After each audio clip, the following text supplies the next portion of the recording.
પાણીથી તરવૈયાઓ પરેશાન થયા છે। કારેલીબાગ સ્વિમિંગ પુલમાં ગંદુ પાણીના કારણે સભ્યોએ ભારે વિરોધ નોંધાવ્યો છે।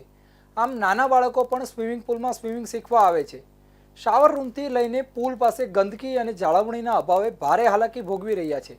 કોઈ સરખો જવાબ આપતું નથી તો અધિકારીઓ એકબીજાને ખો આપે છે અને પાણીના ફિલ્ટરના કામ ન કરતા હોવાની ફરિયાદ કરતા સ્ટાફ દ્વારા ઉદ્ધત જવાબો અપાયાના આક્ષેપો કરવામાં આવ્યા હતા।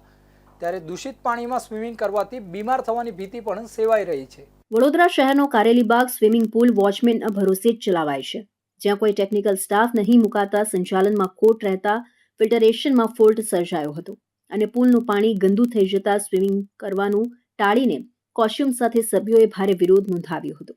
કારેલીબાગ ખાતે આવેલા કોર્પોરેશન સંચાલિત સ્વિમિંગ પુલમાં 285 જેટલા સભ્યો નોંધાયેલા છે, જેમાં સ્વિમર અને ટ્રેનરનો સમાવેશ થાય છે। જ્યાં પુલનું પાણી ગંદુ થઈ ગયું હતું અને ચારે બાજુ લીલું પાણી થઈ જતા સભ્યોએ વિરોધ નોંધાવ્યો હતો।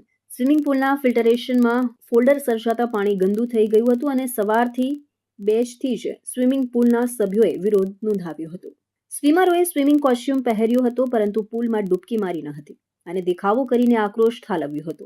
શિખાવ અને સ્વિમર મળીને અંદાજે 285 સભ્યોએ ફી ભરી હોવા છતાં સ્વિમિંગ પુલનો લાભ મેળવી શક્યા ન હતા। માત્ર સિક્યુરિટી જવાન